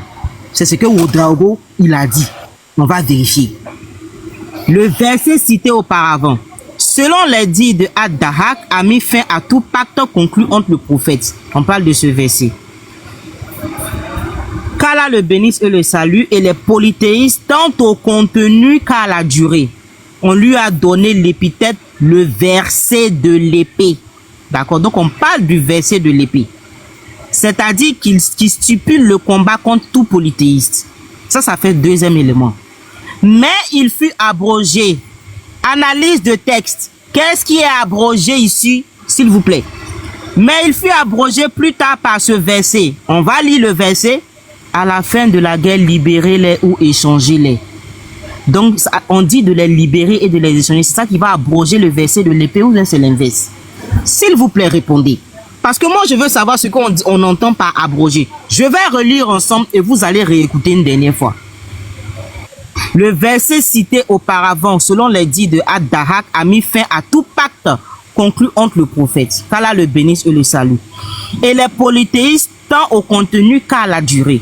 On lui a donné l'épithète le verset de l'épée, c'est-à-dire qui stipule le combat contre tout polythéisme. Mais il fut abrogé. Qu'est-ce qui est abrogé ici? J'ai cru qu'on allait dire soit 9 tolérance abrogée par tuer, mais il paraît que c'est l'autre qui vient avant l'autre. Donc ici, le verset de l'épée, c'est-à-dire qui stipule le combat contre tout polythéisme, mais il fut abrogé plus tard par ce verset. Et ce verset dit quoi? À la fin de la guerre, libérez-les et échangez-les. Selon les dits de Ad-Dahak, Assoudi et selon Qatada, il n'était pas abrogé. Donc, selon cela, ce verset n'est pas abrogé, le verset de l'épée. Mais, selon Ad-Dahak, d'accord, il fut abrogé plus tard par ce verset. Mais il y a des savants qui disent qu'il n'est pas abrogé. D'accord? Donc, il y a deux avis ici. Merci. Donc, je vais m'arrêter là. Moi, je vais prendre ma prise de parole après. Baba, je n'ai pas encore parlé. Très bien. Voilà. Ouedraogo, Baba, moi je descends sur ton panel, on fait non, moi je t'ai respecté, on fait mon micro. C'est moi qui parle. Voilà pourquoi. Non, je viens. Voilà, elle t'a fermé mon micro. Non, c'est je viens. Vous voyez, quand on fait un débat, on permet aux gens. Je viens. L'imam, avec vous, on n'a pas fermé. Attendez. Mon micro, Baba, Tout le monde c'est une mauvaise foi. Voilà pourquoi je laisse-moi parler. Laisse-moi parler. Son micro, s'il te plaît. Je viens. Baba. Non, attends, moi, je dois d'abord. beaucoup de respect sur ce panel-là. Quand on discute, il faut m'écouter. Laissez Baba, laisse. Non, faut m'écouter d'abord. Non, mais Ouedraogo, ferme ton micro. Je vais descendre. Écoute-moi. Non, je vais descendre. C'est pas la peine. Il descend. Oui, mais il faut m'écouter. Certes, tu peux descendre. Mais attends d'abord, il faut m'écouter. Voilà. Dans ce live, j'ai beaucoup de respect pour toutes les personnes. Ça fait un. De deux, tu as vu que pour ne pas qu'on dise que j'ai parti prise, je me suis mise à l'écart. Cependant, je suis là. Je remercie encore une fois le serviteur d'Allah qui faisait la lecture, etc., etc. Mais je suis là, j'observe jusqu'à ce que l'imam m'interpelle. Ça veut dire que tu n'es pas là pour écouter, mais plutôt tu t'es versé dans une autre voie qui n'apprécie pas. Ça fait un. De deux, quand tu es serein, pour moi, Ouedraogo, que tu as la vérité de ton côté, tu n'as pas besoin d'agitation. Je suis pas agité, en fait. J'arrive d'abord, je te donne la parole. C'est normal que je viens, c'est normal que j'exprime mon désaccord quand on fait mon micro. Oui, j'arrive. Elle n'a pas le droit de faire mon micro, c'est mon panel. Elle a bloqué mon micro pendant qu'elle lisait le tapsi. Elle a menti sur le tapsi, c'est tout. Oui, c'est pas un souci. Tu auras ton temps de parole tout à l'heure, mais je dis que j'ai des modérateurs et des modératrices. J'ai vu effectivement que face à l'exhortation, tu ne voulais pas te plier, elle a été contrainte de te muter. Mais après, c'est moi qui ai lancé le minuteur. J'ai dit à Oren, tu comprends pourquoi je n'ai pas discuté avec elle, non? Tu comprends pourquoi je n'ai pas discuté avec elle? Elle se permet, c'est pas son panel, elle se permet de fermer le micro. Voilà pourquoi je n'ai pas discuté avec elle. Salam alaikum. Voilà. Baba, salam alaikum. Oui. Excusez-moi, permettez-moi, je vais chuter. Vraiment, avec toute ton assistance, je pense que il ne faut même pas te fatiguer de parler beaucoup sur ça. Imam, merci beaucoup merci beaucoup pour votre panel. Merci beaucoup, Imam. Je descends. Merci beaucoup, Imam. Bon, tu n'as pas besoin de fuir, hein, il n'y a pas de problème. Salam alaikum. D'abord, tout le monde a vu clairement que la démarche du monsieur, il a nié, il a confirmé que la souratul al-Kafirun, la sourate les mécréants, a été abrogée. On lui a dit qu'il n'a qu'à donner les preuves pour dire que ça a été abrogé. Il allait prendre le tafsir d'Ibn Kathir. On vient d'ouvrir, Ibn Kathir n'a jamais dit que la sourate al-Kafirun a été abrogée. Il se fâche qu'on l'a muté. Alors que moi-même, j'ai été muté au même moment. C'est-à-dire que non seulement Moi, tout le monde a été muté au même moment pour qu'elle puisse faire la lecture. Il a dit quelque chose, c'est lui-même qui dit qu'on n'a pas donné le verset. La dame ouvre le tafsir, elle se met à lire. Mais pourquoi toi tu veux parler au moment de la lecture? Tu patientes simplement, on finit de faire la lecture. Mais la suite, ce que tu veux faire comme commentaire, là, tu fais comme commentaire. Sauf que tout le monde a vu la lecture, on n'a pas vu la sourate, le verset, parce qu'il a dit c'est à la fin. On est parti à la fin, on n'est pas allé trouver, n'est-ce pas, la sourate Kafirun abrogée dans le tafsir de Ibn Kathir.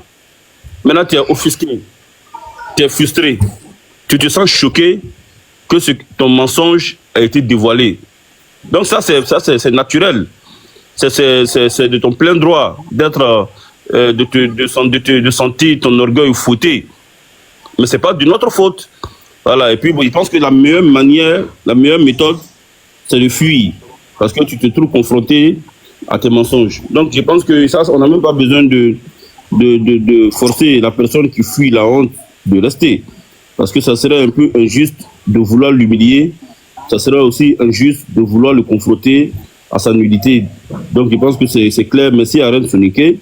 Et l'islam reste la religion la plus pacifique. Et je le dis, je le répète. Dans le tafsir, on a vu que certains savants disent que c'est abrogé, d'autres savants disent que c'est pas abrogé. Ça a toujours été comme ça.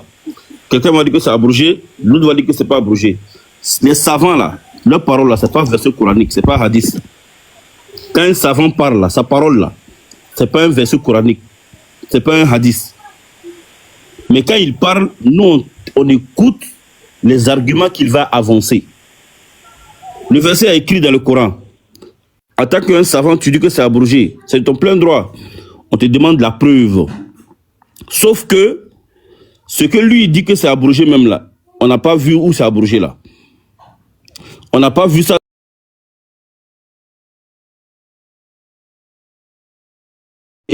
À montrer, parce que je suis allé prendre le tafsir Ibn Kathir, parce que je suis pris, qui nous enseigne des nouvelles choses. Ça, c'est le tafsir d'Ibn Kathir que je suis allé prendre. C'est vrai que on n'allait pas, parce que les tafsirs qu'on nous donne en français, généralement, c'est pas complet. Donc, il s'est allé prendre le tafsir Ibn Kathir de la sourate Al-Kafirun. Et puis, parce que Ibn Kathir, si c'est abrogé, la sourate Al-Kafirun est abrogée, dès qu'il finit de lire le tafsir de la sourate, ça c'est la fin du tafsir de la sourate. À la fin de la sourate, il va dire, et cette sourate est abrogée. Ou bien il paraît que cette sourate est abrogée. Sauf que dans toute la sourate ici, Ibn Kathir ne dit nulle part qu'elle est abrogée. Donc, c'est la sourate Kafirun. Dans toute la sourate, j'invite tout le monde de chercher Ibn Kathir, la sourate Kafirun en français. Et Ibn Kathir ne dit nulle part dans la sourate que la sourate est abrogée. Sauf que, lui, il dit que c'est pas dans la sourate Kafirun, c'est dans une sourate. Maintenant, on va regarder dans la sourate qu'il a dit, comme la reine Soniké vient de lire, c'est écrit nulle part dans cette sourate aussi que la sourate Kafirun est abrogée. C'est le contraire même qui est là-bas encore.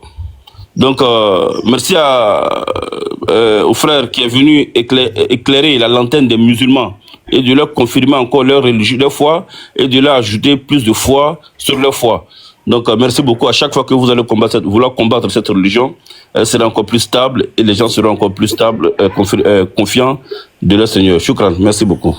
Merci à Imam. Merci encore une fois.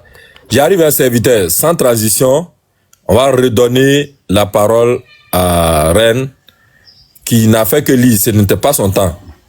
Et c'est cette lecture encore une fois qui a dérangé celui qui s'est fait appeler l'ancêtre, Ouedraogo. Il a été amnésique. J'ai dit que les kémites sont des chrétiens émancipés. Et les chrétiens sont des kémites émancipés. Je répète pour ceux qui n'ont pas compris. Les chrétiens là sont des kémites émancipés. Et les kémites sont des chrétiens émancipés. Pour ceux qui n'ont pas compris, j'ai voulu dire simplement que c'est blanc bonnet, bonnet blanc. Dans le christianisme, où est-ce qu'on trouve l'émancipation? Ils sont contre l'adoration de tous nos ancêtres. Ils ont choisi de choisir seulement qu'un, à la personne du fils de Marie. Voilà leur émancipation. Ils se sont affranchis du général kémitisme pour n'adorer qu'un seul ancêtre, quitte à ce qu'il soit en Occident ou partout. Et le sort a voulu qu'ils soient en Israël. Donc eux, ils sont des kémites, mais des kémites émancipés. Voilà. Et les kémites sont des chrétiens émancipés, en ce sens que les chrétiens disent que nous sommes antérieurs à vous, et donc nous vous avons appelé à adorer un seul ancêtre, et les chrétiens émancipés appelés kémites ont dit non, nous estimons que c'est une injustice vis-à-vis des autres ancêtres qui ont donné de leur sang, de leur courage à ce que nous soyons là. Donc si nous devons adorer l'être humain à la personne de l'enfant de Marie, nous devons généraliser. Voilà. Voilà un qui est touché encore. Nous devons généraliser maintenant à tous les ancêtres. Voilà pourquoi Baba le dit de façon claire. Je dois faire un toilettage technique là-dessus. Voilà pourquoi Baba dit de façon claire que les chrétiens sont des kémites émancipés et les kémites sont des chrétiens émancipés. Ce que je dis, je ne mens pas sur eux. Regardez le symbole du christianisme. C'est le même symbole que le kémitisme. C'est blanc, bonnet, bonnet blanc. Ils ont le même sang, les mêmes sangs d'ADN, les mêmes pratiques. C'est pareil. Ils ont les mêmes récitations. C'est pareil. Kémite ne se prosterne pas. Mettez-moi en grand. Mettez-moi en grand. Ils sont pareils. Mettez-moi en grand, juste une minute. Ne prend pas des ablutions. Chrétien aussi ne prend pas ablution. Vous êtes pareil. Blanc, bonnet. Donc on va donner le temps à Ren. Ren va exposer, ou du moins va parler. Maintenant après, merci beaucoup. Je vois que quelqu'un est en train de s'agiter, lui aussi va parler. Vas-y, Ren. Oui. Bon, je ne sais pas pourquoi vous soutenez le Kemta Ouedraogo quand il ment. Arrêtez s'il vous plaît, c'est pas beau à voir. Quand ils vont venir puger l'Afrique, c'est nous les religieux, c'est pas que les musulmans. Donc je ne sais pas pourquoi vous vous ralliez à ces gens-là. Bref, vous avez vu tout à l'heure là ce qui s'est passé. Il a donné un verset ça dit qu'il a cloué lui-même. Parce qu'il n'a pas lu pour comprendre. Il a lu simplement pour venir abattre la religion. Donc ce genre de personnes-là, toujours prenez le temps d'aller vérifier. N'écoutez jamais ce qu'ils disent. Parce qu'en majorité, ce sont des gens qui mentent beaucoup. Donc tout à l'heure, il parlait de vivre ensemble. Moi, je riais en bas. Est-ce qu'on peut vivre ensemble avec des gens qui sont adeptes des sacrifices humains?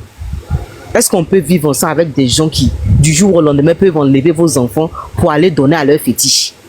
Je ne sais pas si vous êtes au courant de l'actualité, mais au Nigeria, actuellement, c'est gâté. Il y a un chef traditionnaliste qui a été attrapé et dans le bas de son immeuble, on a retrouvé plusieurs victimes. Et sa dernière victime, paraît-il, était une femme enceinte. Et ça fait l'actualité actuellement au Nigeria. C'est passé tout près là. Lui, on l'a attrapé. Mais combien de personnes sont traditionnalistes qui se cachent pour faire ces pratiques-là? Tout le temps, ici, en Côte d'Ivoire, il y a des disparitions. Et on sait qui enlève ces enfants-là. Comment on peut vivre ensemble avec ce genre de personnes, s'il vous plaît? Comment on peut vivre avec des gens de personnes qui estiment que par ta couleur de peau, parce que tu es albinos, tu n'es pas apte à la vie? Même les albinos ne sont pas en sécurité sur le continent. On doit créer des centres où on va les garder pour ne pas que ces gens-là les enlèvent, parce que soi-disant, il y a des superstitions qui disent que quand tu coupes leurs doigts, quand tu coupes leurs pieds, ou bien quand tu coupes une partie de leur corps, que ça te donne la richesse. Comment vivre ensemble avec ce genre de personnes? Ils vous parlent de vivre ensemble. Nous, dans nos traditions, je laisse même la religion, il y a des ethnies qui ne marient pas d'autres ethnies. Ça, c'est la tradition. Est-ce que ça permet de vivre ensemble? Le fait de dire qu'un Soninké ne doit pas marier un Peul ou un Yamakala ne doit pas marier comment dirais-je, un Horo. Est-ce que ça, c'est le vivre ensemble? Or, ça faisait partie de notre tradition. Et jusqu'à aujourd'hui, c'est de rigueur. Est-ce que ça prône le vivre ensemble? Est-ce que le fait que les pharaons partaient justement assujettis les autres peuples, ils les assimilaient à la civilisation égyptienne, à la croyance égyptienne? Est-ce que ça aussi, ça promet le vivre ensemble? Dans le livre des Portes, qui est un livre sacré de textes égyptiens, on retrouve clairement comment les athées et les apostats sont traités. Ils sont découpés et jetés. Leurs âmes sont découpées et voilà quoi, ils disparaissent totalement. Ça, c'est le vivre ensemble, ça? Je vais même encore revenir dans nos ethnies. Nous avons des ethnies qui ont des totems. Il y a des gens qui ne mangent pas le silu parce que chez eux, manger le silu là, c'est équivalent à manger voilà, la représentation de leurs ancêtres ou de leurs entités. Parce que ce sont des gens qui croient beaucoup en la réincarnation. Donc eux, ils ne mangent pas de silu. Bon, moi, je mange le silu. Si moi, je prépare et que cette personne-là, je l'invite à venir manger le silu, je lui ai manqué de respect. Donc si le musulman dit qu'il ne va pas manger pour toi, là, pourquoi toi, ça te fait mal? Moi, je connais des gens qui ne mangent pas aussi la nourriture des chrétiens et des musulmans. Nous, on respecte ça. On doit le vivre ensemble, comme Imam a dit, c'est le respect de l'autre. Une fois que l'autre dit que lui, dans sa conviction, ça là, c'est pas bon, là, tu respectes ça. Pourquoi toi, tu veux nous imposer forcément à ce que nous, on mange pour toi? D'accord? Pourquoi nous, on doit forcément manger pour toi? Si chez toi, c'est pas interdit de manger pour nous. Imam m'a posé une question, tu étais incapable de répondre. Oh, la question, elle était excellente. Est-ce que toi, tu acceptes que toi, tu fais ta fête et que c'est le musulman qui vient immoler ton mouton ou bien ton poulet pour faire la fête là? Est-ce que toi, tu vas accepter de manger ce poulet là avec le musulman qui va immoler le tien? Est-ce que toi, tu vas accepter? Tu n'as pas répondu. Tu savais qu'il y avait piège dedans. Tu n'as pas répondu. Donc, c'est ce qu'on appelle la mauvaise foi et la malhonnêteté. Est-ce que quelqu'un qui dit qu'on doit faire le vivre ensemble là, est-ce que lui, il va s'asseoir sur TikTok pour insulter Allah, pour insulter le messager, pour insulter les musulmans? Moi, j'ai des vidéos de Ouedraogo ici. S'il dit gna gna gna, j'ai fait sortir ça ici, où il dit que Allah dit que incite les musulmans à boire du sang humain. C'est quelqu'un qui veut le vivre ensemble, ça? C'est pas une manière de diaboliser les musulmans pour dire que les musulmans sont sataniques. Et toi, tu vas parler de vivre ensemble, toi? Arrête ton hypocrisie là. Et puis il y a cette manière là de vouloir diviser les musulmans pour dire les coranistes, les ceci, les cela. Même le coraniste là, il est basé sur le Coran. Le Coran dit, le verset que tu as lu là, ça s'applique aux coranistes aussi. Donc moi je vais m'arrêter là, comment dirais-je, Baba, Oustaz Baba. Et puis s'ils viennent vous demander des débats là, dites-nous que nous on est là pour débattre. N'allez pas quelque part pour débattre avec Kémit. Dites-leur, s'ils veulent débattre là, nous on est là. Depuis combien de temps ils sont nous fuient dans les panels? Ils ont monté une vendetta où ils ont dit qu'ils vont signaler nos comptes pour faire tomber nos comptes. Or nous on dit simplement qu'ils n'ont qu'à venir au débat. Pourquoi ils nous fuient? Ils n'ont qu'à venir, on va débattre. Donc ne vous mélangez même pas avec ces gens-là.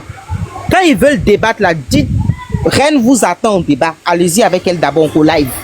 Ça fait 100 ans qu'on leur demande débat, on les a pas encore vus. Ils viennent se jouer les gangabas ici. Venez en débat, venez en débat. Nous on dit de venir en débat, vous êtes où? Moi je m'arrête là mon frère. Salam alaikum, merci de m'avoir donné la parole. Wa alaikum salam. Alors vas-y, serviteur. Alhamdulillah. Reine n'a la gagne en tout cas. Ouais, tu comprends pas ça, Reine. Ah, tu comprends pas son nigé. Ok, merci. En fait, je ne comprends pas en fait, l'hypocrisie de Ouedraogo là. Pourquoi? Il parle de vivre ensemble. Qu'est-ce qu'il a fait? Lui, il s'est allié avec les chrétiens pour accuser notre oustaz ici, oustaz Diané, en disant qu'il fait des fausses conversions. Tout le monde a vu ça dans TikTok. Et il a quelle preuve de dire que oustaz Diané a fait ça? Et puis, oustaz Diané lui a fait quoi? Oustaz Diané a fait Ouedraogo quoi pour être allié aux chrétiens d'accuser Oustaz Diané? Il a fait quoi à Ouedraogo? Et lui, il vient ici aujourd'hui, il demande de vivre ensemble encore. Voici un vrai hypocrite. Et voici un vrai hypocrite aujourd'hui qui est là devant nous. Moi, je voulais lui demander ça. Et la question de Imam là, c'est une question... Non, il ne peut pas répondre. S'il répondait, non, il est foutu. Parce que lui, jamais il va accepter qu'un musulman va immoler son sacrifice là, ou bien son mouton là. Et lui, il va manger ça. Jamais. Parce que le mouton sera immolé. Quand le mouton sera immolé par le musulman, ce sera immolé au nom d'Allah. Et lui, là, son problème, c'est Allah. Voilà. Lui, là, les kémites et les chrétiens, là, leur problème, c'est qui? C'est Allah. Donc, un mouton qui sera immolé au nom d'Allah, là, est-ce que Kémit va manger ça? Et lui, il demande de vivre ensemble. En fait, ces gens-là, c'est des hypocrites. Les chrétiens, ils sont ensemble, ils sont, comme Baba l'a dit, eux, avec les chrétiens, là, ils sont tous pareils. Hein. C'est des ennemis entre eux. Mais quand ils sont devant les musulmans, ils sont amoureux. Ils sont amoureux quand ils sont devant les musulmans. Mais quand ils sont entre eux, c'est des purs ennemis. C'est des purs ennemis. Voilà. Le fait que Allah nous a ordonné de ne pas manger quand une bête est immolée par un mécréant, c'est juste ça, c'est la pureté. Dans l'islam, une bête qui n'est pas immolée au nom d'Allah n'est pas pure. Et quand un kémite immole un mouton, est-ce qu'il va immoler ça au nom d'Allah? Donc, si cette bête n'est pas immolée au nom d'Allah, est-ce que nous, les musulmans, là, cette bête est pure pour nous?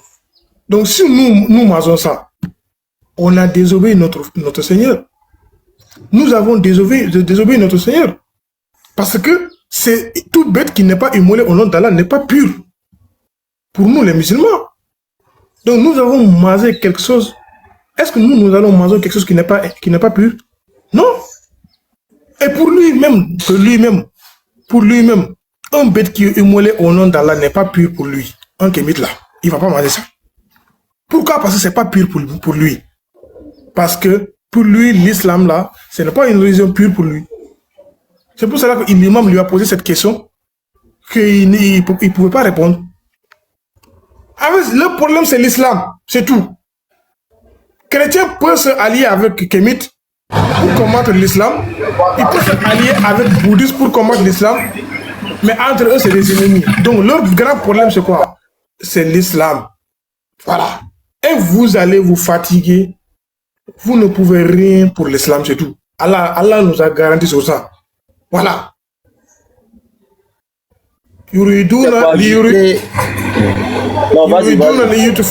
يريدون ليطفئوا نور الله بأفواههم والله متم نوره ولو كره الكافرون. Allah a dit, leur désir c'est quoi? Ils veulent éteindre la lumière d'Allah par leur bouche. Allah dit, et Allah va accomplir cette lumière là, même si ça leur plaît pas. Même s'ils ne veulent pas que la lumière soit accomplie, cette lumière d'Allah là sera accomplie. Donc vous fatiguez. Et en plus, serviteur, c'est pour ajouter à ce que tu dis là. Ce Drago là, il n'y a pas plus hypocrite que lui. Tu vois, ce que tu as dit là, serviteur d'Allah, si le live qu'il a fait contre Oussa Diané là, parce que Oussa Diané a demandé que la communauté musulmane puisse... D'accord, oui, il arrive, hein. On va écouter... désolé, hein, je vais vous donner la parole. On va écouter ce monsieur que je vais remettre ici. Nous allons l'entendre. Elroy. Merci beaucoup. Shalom à tous. Je suis très heureux de retrouver. Pas que tu dises que je suis injuste, il met ton temps.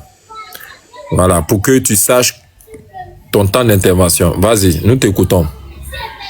Ah, ok. Ok, on m'a donné 3 minutes. Je vais tout faire pour aller rapidement dans 3 minutes. J'étais monté ici et j'ai entendu Baba qui s'est moqué des chrétiens et disent que il comparait aux gens qui sont comme ces gens là-bas que je ne veux pas mentionner. Bon, moi, je vais très rapidement puisque j'avais ces équipements ici. Je ne voulais même pas faire sortir. Le verset là, Al-Kafirun, à toi ma religion et à toi la religion, Tafsir Al-Qurtubi, ce verset a été abrogé. Ça a été abrogé. Ça, c'est Qurtubi qui nous dit ça. Il dit c'était avant l'ordre de combattre. Et cela a été abrogé. Le verset a été abrogé par le verset de l'épée. Il a été dit, la sourate tout entière a été abrogée. Toute la sourate a été abrogée. C'est abrogé. Et qui a dit ça? C'est Qurtubi, Imam Qurtubi. Et je vais, deuxième témoignage. J'ai un deuxième témoignage. Je vais très vite puisque j'ai pas assez de temps. Nous avons Imam Baghraoui. Baghraoui, il nous dit ceci, que ce verset a été abrogé. Ce verset a été abrogé. Je vais rapidement, je vais donner un troisième tafsir. Ça, c'est le tafsir de Ibn Abbas. Ibn Abbas, qui était le cousin de Muhammad. Il dit ceci, à vous la religion, à moi vous la religion, tout ça, tout ça. Le verset sur le combat ont alors abrogé cela. Donc, le verset est bel et bien abrogé. Donc, les chrétiens sont persécutés par les kémites et par les musulmans. Et c'est pourquoi il n'y a aucune église en Arabie Saoudite, en Somalie, au Yémen. Toutes les églises qui étaient là ont été détruites à cause de ce verset ici. Le verset du Coran, Surat Al-Kafirun, verset 6. On dit ceci, ça a été abrogé. Ça, c'est Ibn Abbas qui est en train de parler. Je vous ai donné au moins trois tafsirs qui montrent que le Coran a abrogé. Ce verset-là a été abrogé. Toute la sourate a été abrogée pour combattre les chrétiens, les combattre et détruire leurs églises. Et ça, c'est de la violence. Et la sœur qui était là, elle dit que même les albinos ne sont pas en sécurité en Afrique. Mais écoutez, les musulmans, ils ont fait la même chose, ils continuent à faire la même chose. Puisque ces versets ont été abrogés par le verset qu'il faut combattre ces gens là-bas. Après que le mois passé, le mois sacré soit passé, il faut les combattre. Donc nous ne sommes pas en sécurité, puisque je vous ai donné cet écrit-là. Les versets ont été abrogés, bel et bien abrogés. Tafsir Ibn Abbas. Qui va parler après Ibn Abbas? Maintenant, vous venez, ça c'est l'hypocrisie. Lorsqu'on vous montre que c'est abrogé, vous venez, vous commencez à faire des tournures, tout ça. Ça c'est de l'hypocrisie. Il faut admettre votre religion, que ces versets-là ont été bel et bien abrogés. C'est à l'attaque maintenant. Vous ne faites qu'attaquer les gens. Et Bon, c'est ça, ton temps est fini. c'est ça la religion. C'est votre religion. Baba, mets-moi en grand, je vais lire les sources ici. Oui, Adam, ne t'en fais pas.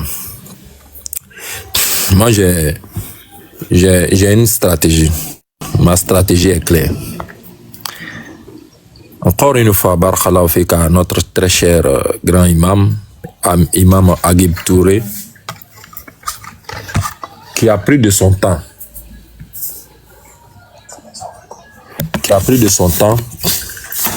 Doucement, avec un tempérament doux, conciliant, la bonne exhortation, pour amener les uns et les autres à comprendre ce qu'on doit comprendre. L'imam a dit, et c'est ce qui est clair, malheureusement, ceux qui ne veulent pas comprendre, comme c'est le cas actuellement auquel nous assistons, veulent créer une dissension. Il a été clair. En islam, c'est une religion ordonnée. Nous connaissons le mode de fonctionnement de notre belle religion. Les noms des savants ne sont pas des arguments.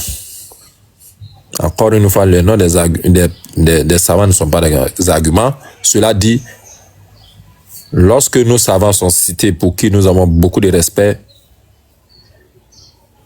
nous demandons à ceux qui veulent prendre appui sur l'explication de certains passages du Saint-Coran sur lesquels ils ont été invités à se pencher. Comme Allah nous le rappelle encore une fois dans la sourate Al-Imran, comme quoi ceux qui ont la maladie du cœur mettent l'accent sur des passages à équivoque dans l'unique but de créer la dissension. Cela dit, nous sommes amenés, n'est-ce pas, à te poser la question, toi qui es détenteur de ce passage d'Ibn Abbas, encore une fois qu'Allah l'agrée, explique-nous ce que tu as lu. Oui, effectivement, tu as lu quelque chose. C'est ça la méthode. Pour moi, c'est ça, parce que l'imam a déjà parlé et je crois qu'on doit avancer. Maintenant, comme je l'ai dit, lorsque le chat n'est pas là, voilà, la soirée peut être tranquillement organisée par les souris. Mais moi, j'ai une seule question. Puisqu'on lui a donné son temps, il a parlé. C'est une seule question. Tu as lu, nous te remercions. Je t'accorde 1 minute pour que tu m'expliques ce que tu viens de lire. C'est parti. Tu as 1 minute. Ok, la sourate là a été donnée par l'imam en tentant de montrer que l'islam dit que ce que vous adorez n'est pas ce que nous adorons, pour dire qu'il y a la paix. Mais il n'a pas mentionné que ce verset a été bel et bien abrogé par d'autres sourates. Là, ce sont les sourates de la Mecque, mais ici nous avons les sourates de Médine. Les sourates de Médine ont abrogé, notamment la sourate 9. On dit qu'il faut attaquer tous ceux qui ne croient pas. Sourate 9, le verset 5 parle de ça. Donc, je vais lire la sourate 5 et 9 au verset 5. Puisque j'ai mon temps qui est très limité, il nous dit ceci: après que le mois sacré expire, tuez les associateurs où que vous les trouviez. C'est pourquoi il n'y a aucun chrétien en Arabie Saoudite. Et Mohammed a dit il faut chasser tous les chrétiens de l'Arabie Saoudite. Mohammed a laissé cette ordonnance-là et ils ont chassé, ils ont détruit toutes les églises. C'est ce que Mohammed a dit. C'est ce que dit cette abrogation. Il faut attaquer et tuer, non seulement tuer, détruire même les églises, les monastères. Merci. Il faut ravager. Non, j'arrive, serviteur, j'arrive. On va pas essayer d'effacer. Je vais dévoiler les ce traces. malhonnête. Oui, j'arrive. Non, faut pas l'insulter. Il n'est pas malhonnête. Faut pas l'insulter d'abord. Laisse. Je dis que on va pas effacer les belles traces de notre cher imam qui n'était pas, parce que nous disons à qui veut l'entendre lorsque nous donnons certains enseignements que dans la trilogie de l'information, il y a la phase informationnelle, il y a la phase formation et il y a la phase transformation. Dans chacune des phases, il y a 3 points communs. Le premier point, c'est le point de la consultation. Le second, c'est le point de l'échange. Et le dernier, c'est le point du débat. La consultation est la phase qui consiste à venir à l'information, à chercher à s'instruire et à prendre ce qu'on doit prendre, sans rentrer en conflit avec le donateur. Le deuxième point, c'est le point d'échange, où les deux sont sur le même pied et l'un a en sa possession une certaine quantité d'informations et l'autre aussi a en sa possession un certain nombre de quantités d'informations. Les deux se rencontrent et les deux s'enrichissent, un peu comme le système du troc. J'ai ce que tu n'as pas et tu as ce que je n'ai pas. Or, nous tous, nous sommes dans ce besoin mutuel et donc nous sommes obligés de venir à l'échange et de commercer. C'est ça l'échange. On ne cherche pas à s'approprier la totalité du patrimoine de l'autre et vice-versa. On ne prend et on ne se sert qu'à la mesure du possible. Et le troisième point, c'est le point du débat. Le débat n'est pas se battre. Le débat, nous sommes convaincus de la dérive. Nous sommes convaincus de l'inobservation des recommandations qui sont des recommandations générales, mais qui malheureusement ne sont pas suivies par l'autre. Et nous lui donnons encore une seconde chance de se préparer. De se préparer parce que c'est vrai que débattre, c'est pas se battre. Débattre, ce n'est pas avec des armes ou des coups de poing, mais l'objectif qui est visé, c'est le changement radical. Amener l'autre à se rejoindre. C'est la finalité en fait du débat. Quand cette finalité est absente dans l'objectif visé, alors il faut voir les deux autres que nous avons précédemment cités. Et donc, on a le temps d'informer l'autre et l'autre se prépare et il t'attend. Et on vient au rendez-vous, on avance chacun nos pions jusqu'à ce que nous soyons déclarés vaincus ou convaincus. Voilà ce qui est caché dans les 3 points de la trilogie de la formation. Donc, je ne pense pas que ta montée soit justifiée par ce que tu as entendu. Ce que tu as entendu, c'est ce que nous appelons les parcours, les incidents de parcours.